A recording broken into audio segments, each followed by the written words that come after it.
Hi friends, welcome to my channel. My name is Neo. I am master student study AI in Belgium. The new semester is gonna start soon and it's gonna be completely online. So today I want to share with you how I watch online lectures productively. So without further ado, let's get started. So the whole idea of this method is to base on a Chrome extension called the Video Speed Controller. And it's a Chrome extension and you can just get it, so I already have it. To use this tool is actually quite easy. You just go to any website where you can watch the lectures, and you just press the S key to slow down the lecture speed and the D key to speed it up.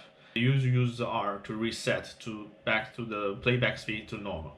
Okay, let me give you a quick demo on this. Let's use this as an example, so let's play it back. Okay, welcome to the data mining class. My name is Jesse Davis. Okay. I'm the professor So for this in the class. beginning, you want to speed up this, so let's speed it up. The subject data mining in your email. This is the subject email, and this is important for two reasons. One is that you number classes, and if you don't put the course name in the email, then I don't know how to answer your question. And secondly, it helps you sort my questions. All kinds of great questions this year, also in on campus. And you should definitely feel free to shoot me an email if you have a question.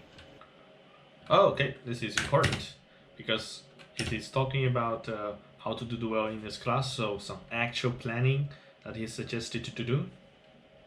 So you should make sure that So normally reports have the very important part.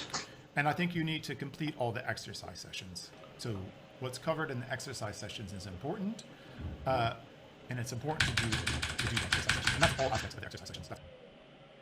Okay, this is also important. It's talking about the evaluation, about the exam, so you want to slow down on this one.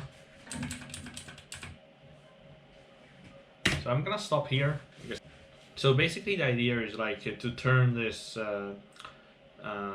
this kind of lecture, which is, I would say it's converting the passive learning from active learning. So you are actually the one who is trying to find the part which is very interesting during the lecture. So one thing I suggest you do is like before each lecture, if they have some materials beforehand, just check it and find out which part you have questions. So and when you are watching the lectures, so you just directly searching for part which you has question as. And another thing is like it's turned into your learning from passive to active. It's actually kind of like a game. You are trying to figure out which part is best and which part you understand. So it's more effective to learn in this way compared to just like watching a actual video just with a uniform speed.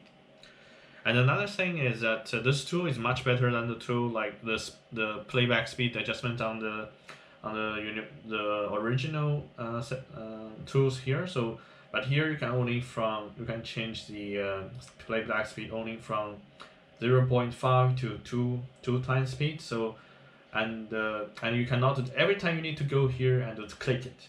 But with this tool, you can quickly adjust it, whatever speed you like, just using a keyboard. So it's much more control on this. So that's all, my friends. This is a very short tips, but I think it's gonna save you tons of time and to make your study more efficient. So tomorrow is a new semester. I hope you guys good luck, and I will see you in the next video. Bye bye.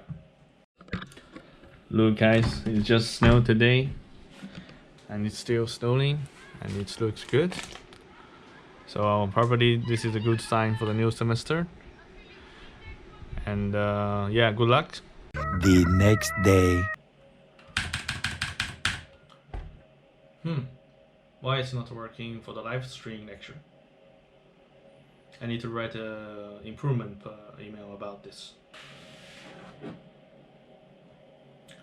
Just to let you know, the quality is not gonna be this nice every episode. I'm only putting extra time on this one because I have free time before semester starts. The other episode in the future is gonna be completely garbage. But give a like and subscribe because you never know what you're gonna get.